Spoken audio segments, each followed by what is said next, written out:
Հայք Նյուզի լուրերում Facebook-յան հետաքրքիր կարևոր գրառումներն են։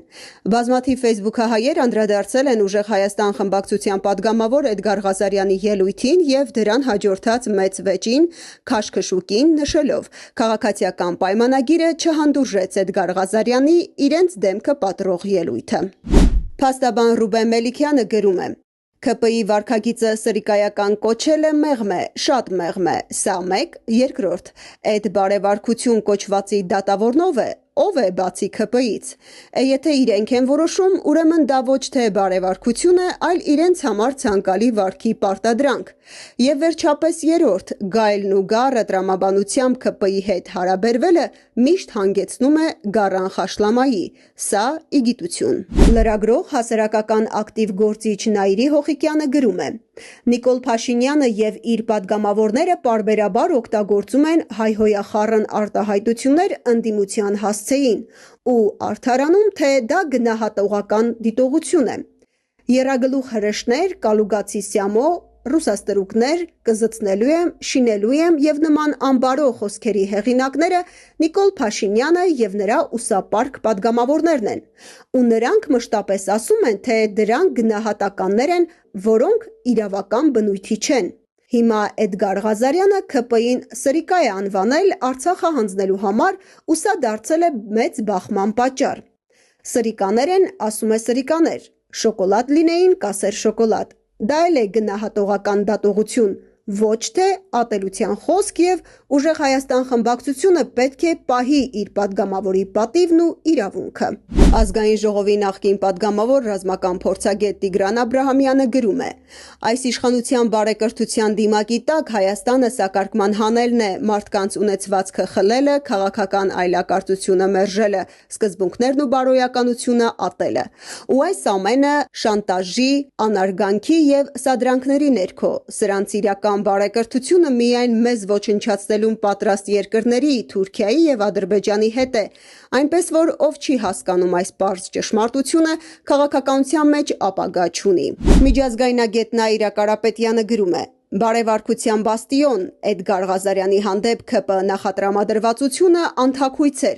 խիստ սպասելի էր այն, ինչ այսօր տեղի ունեցավ, եւ չափազանց կարևոր է չտրվել ՔՊ թելադրած օրակարգին եւ հաստատել սեփականը։ Իսկ Էդգար Ղազարյանի ասածը իհարկե ամբողջությամբ փաստարկված էր եւ արտահայտում էր գրեթե ողջ ընդդիմադիր դաշտի կարծիքը։ Facebook-յան գրառումներից պարզ երևում է, որ մեր ժողովրդին խիստ անհանգստացնում է Ադրբեջանի նախագահ Ալիևի Հայաստանի Հանրապետության ներքին գործերին ուղղակիորեն միջամտելու քաղաքականությունը։ Օգտատեր Խորեն Արտաշեսին գրում է. Ալիևի մեր վրա հոխորտալը մեզ վիրավորել է անվերջ պահանջները գալիս են Նիկոլի պոչը ոտերի արանքը խրած վիճակից։ Ինչքան շատ սա վախենում, նույնչափ շատ նա է համարձակություն ձեռք բերում։ Մենք Արցախյան առաջին պատերազմում հաղթել ենք, բայց Ադրբեջանը երբեք չի խեղճացել, այլ ընդհակառակը միշտ հոխորտացել է, թե ետ է բերելու Արցախը։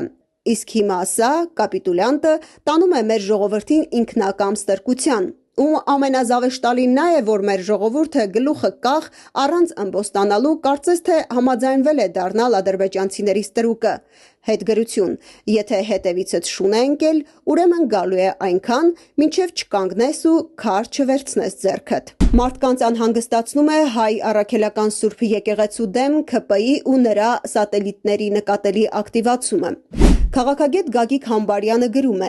Նիկոլական պիղծ տիրադավը կրկին ակտիվացել է, աղանդավոր Նիկոլի ոհմակը եւ դրանց սպասարկող ժեխասյունները վերսկսել են հակաեկեղեցական հարձակումները, որին ակտիվ մասնակցում է Արմանչիկ Սարոյան անունով ընտանիք քանդող սրբապիղծ երևույթը, որը վերսկսել է հարցազրույցների շարքը։ Հավելեմ, որ ընտանիք քանդող որակավորումը այդ երևույթին տվել են հենց նույն նիկոլական հակաեկեղեցականները։ Իդեպ, սրա անվան հետ կապված է եւս մեկ այլանդակ պատմություն, ըստ որի սա մի աղջկա հետ վթարի է ենթարկվել Մոսկվայում եւ խայտառակվել։ Հենց այս տեսակ պախարակված եւ բազում կոմպրոմանտներ շալակած տականքների միջոցով է կյանքի խոսք աղանդի երկրպագու կամ անդամ Նիկոլը փորձում քանդել հայ առաքելական Սուրբ եկեղեցին։ Հաջորդիվ կրկին կանդրադառնամ նիկոլական կուսակրոններին, Արգիշտի և Օհանի հայրիկներին։ Հայ եկեղեցու դեմ արշավին է անդրադարձել Տեր Զարեհ Աշուրյանը, կարևոր փաստեր ներկայացնելով կարգալույս Արման Սարոյանի մասին։ Մեջբերենք մի հատված նրա գրառումից։ Բռնակալը և մարդատյաց Հուդան ոմն Արման Սարոյան Սուրբ Էջմիածնին մեղադրում է բռնատիրության և սիրո պակասի մեջ։ Անցյալ օրը նկատեցի, որ Սարոյանը իշխանական CVKM կոչված կայքում երկար-բարակ հարցազրույց է տվել ու շուրջ 45 րոպե ինքն իրեն արդարացրել, թե բա ես եկեղեցին սիրում եմ, այս կղերապետական մտածողությունն է մեղավոր։ Եկեղեցու կառավարման վերաբերյալ ինչ-որ անհայտ, անհեթեթ ու տգետ պնդումներ էր անում, կարճ ասած, փորձում էր իրեն պատվեր տվողների աչքին հաղթող երևալ, նորանոր անգրագետ թեզեր առաջ քաշելով։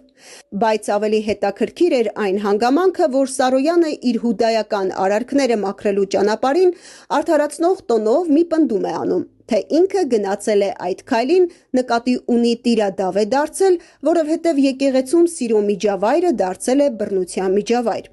Մի պահ կարծեցի, թե սա հերթական այն միտքն է, որը հետո պետք է հերքի ու ասի, ես այդ նկատի չեմ ունեցել, բայց չէ, նա նույն միտքը կրկնում է 2 անգամ։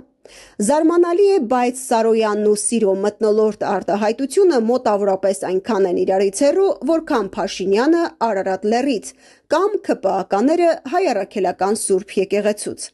Այս մասին խոսում է մի մարդ, ում եկեղեցական պաշտոնավարման գրեթե բոլոր տարիները անցել են բառի բուն իմաստով բռնության մթնոլորտում։ Ասածներս, ի տարբերություն Սարոյանի երևակայական պատմությունների, մտածածին չեն, այլ փաստագրված են։ Պարզվում է, սիրո այս մեծ քաջամարտիկը պարզապես մոռացել է իր անցյալը, բայց եկեք նայենք հարցին թվերով և փաստերով և տեսնենք, թե այդ ինչ սիրո դրսևորումներ է ունեցել Սարոյանը։ Այսպես, Սարոյանը 2008-ից 2010 թվականներին եղել է Սևանի Վազգենյան հոգևոր դպրոցի տեսուչ, 2010-ից 2012 թվականներին եղել է Մայր Աթոր Սուրբ Էջմիածնի Գևորգյան հոգևոր ճեմարանի տեսուչ, իսկ 2012-ից 2019 թվականներին Մայր Աթոր Սուրբ Էջմիածնի բարձրագույն ուսումնական հաստատությունների վերատեսուչ։ Այսինքն ավելի քան 1 տասնամյակ կրթական հաստատություններում ղեկավար պաշտոններ զբաղեցրած անձի պաշտոնավարման ընթացքում ճեմարաններում արձանագրվել են ռեկորդային թվով սաների հեռացումներ։ Սակայն ուշագրավը 2008 թվականի դեպքն է, երբ Վազգենյան դպրոցի սաները, չդիմանալով Սարոյանի բռնատիրական մոտեցումներին, պարզապես ամբողջ ճեմարանով լքել էին հաստատությունը և միայն Սարոյանի ծնկաչոք և լացակումած աղաչանքներից հետո էին վերադարձել իրենց ուսմանը։ Սակայն այս նենգ մարդը ոմանց կարգեց անհնազանդության կազմակերպիչներ և մի ամբողջ ավարտական լսարան հեռացրեց ճեմարանից, խեղելով 15 սանի կյանք։ Ճեմարանը իր ողջ պատմության ընթացքում չի ունեցել դեպք, երբ մի ամբողջ լսարան հեռացվեր ճեմարանից, բայց տիրադավի համար դա խնդիր չէր։ Ավելորդ է անգամ երկար պատմել ճեմարանում տիրող անառողջ մթնոլորտի մասին։ Հիմա հայտնվել են մարդիկ, որոնք իբրև տարիներ առաջվա բացահայտումներ են անում ճեմարանական ինչ-ինչ երևույթների մասին։ Դե իմացեք, այդ ամենի պատասխանատուն ով է։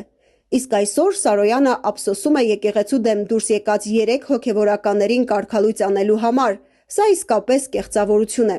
2019-ից 2026 թվականներին Սարոյանը սկզբում նշանակվել է Արարատի մարզի հոգևոր տեսուչ, ապա նոր ձևավորվող Մասացյոտնի թեմի առաջնորդ։ Ամեն տեղ պատմում էր, թե իր ղեկավարած թեմը պարզապես օրինակելի վայր է ծառայության համար, բայց այստեղ էլ կիրառվում էր նրա արդեն հանրաճանաչ մեթոդը՝ իրական փաստերը խլացնել ստով։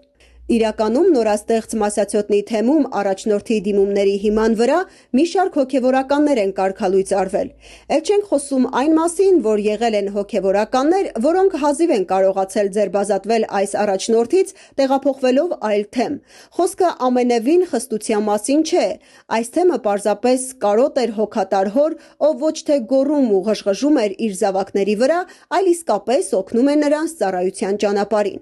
Այդ թեմը նենգ, թունավոր ու աղտոտված մթնոլորտի իրական մարմնացում էր։ Սարոյանը հոգևորականներին իրար դեմ էր տրամադրում։ Կային սիրելի և ոչ սիրելի հոգևորականներ։ Բռնության կոչ էր հնչում նաև իմ հասցեին, որի մասին ավելի վաղ ասել էի։ Ախր որ մեկն ասեմ, պատահական չէ, որ Սարոյանի տիրադավության մասին լուրից հետո իրեն ենթակա հոգևորականները հրաժարվեցին նրանից և ընդամենը 1-2-ը մնացին նրա կողքին, թեև հարց է՝ կողքին են, թե պարզապես դեռ նրա ճանկերի մեջ։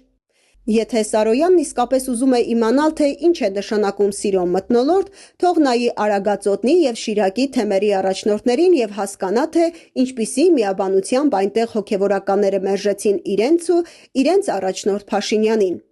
Վկայակոչածս բոլոր երևույթները ունեն իրենց իրական տուժողներին, պարզապես նրանց անունները չեմ նշում, որովհետև նպատակս որևէ մեկին առանձին թիրախավորելը չէ, այլ հերթական ստի ու կեղծիքի բացահայտումը։ Ամբողջ հոդվածը կարդացեք HikeNews.am կայքում։ Facebook-ի օգտատերերն անդրադառնում են նաև ՔՊԻ ներսում ընթացող խմորումների, մասնավորաբար Անվտանգության խորհրդի քարտուղար Արմեն Գրիգորյանի հեռացմանը։ Օգտատեր Խորեն Արտաշեսին գրում է. Արցախցի Արմեն Գրիգորյանին հեռացրին, աղդամցի Ալեն Սիմոնյանին բերեցին, բայց մի բան մնաց անհասկանալի. ինչու Արմեն Գրիգորյանը վատ էր դավաճանում, որ էս դավաճանին բերեցին։ Էս 2 ամիս է գլուխներս հանգստացել էր սրա պոռոտախոսություններից, էսա կգա ու ադրբեջանցի մայրերի դարդը կսկսի լացել։ Եվ վերջում մի հետաքրքիր լուսանկարի մասին, որը փոխանցում է ֆոտոպատմություն Facebook-յան էջը։ Այս լուսանկարը պատմության մի հուզիչ վկայություն է։ Տեսնում ենք Լիբանանի Ղազիր քաղաքի որբանոցի տանիքում կանգնած հայ որբ աղջիկներին, որոնք վերապրել են հայոց ցեղասպանության սարսափները։ 1924-ից 1925 թվականներին այս 400 աղջիկները 18 ամիս անընդմեջ աշխատել են մի հսկայական գորգի վրա, որը պատկերում է Եդեմի պարտեզը։ Նրանք գորգագործություն էին սովորում ամերիկյան Near East Relief կազմակերպության հովանու ներքո։ Աղջիկների կողքին կանգնած է շվեյցարացի միսիոներ Յակոբ Կյունցլերը, որբանոցի տնօրենը, որին երեխաները սիրով անվանում էին Պապա Կյունցլեր։ Նա հազարավոր հայ որբերի կյանք էր փրկել։ 1925 թվականին այս գորգը նվիրաբերվեց ԱՄՆ նախագահ Քելվին Քուլինջին ի նշան երախտագիտության ամերիկյան ժողովրդի մարդասիրական օգնության։ Այսօր այդ գորգը համարվում է հայոց պատմության ամենակարևոր մասունքներից մեկը և պահպանվում է Վաշինգտոնում Սպիտակ տանը։ Facebook-յան տրամադրությունները ձեզ փոխանցեց Մարգարիտ Աղուշունցը։ Հետևեք HikeNews.am կայքին, եղեք տեղեկացված։ HikeNews լրատվական։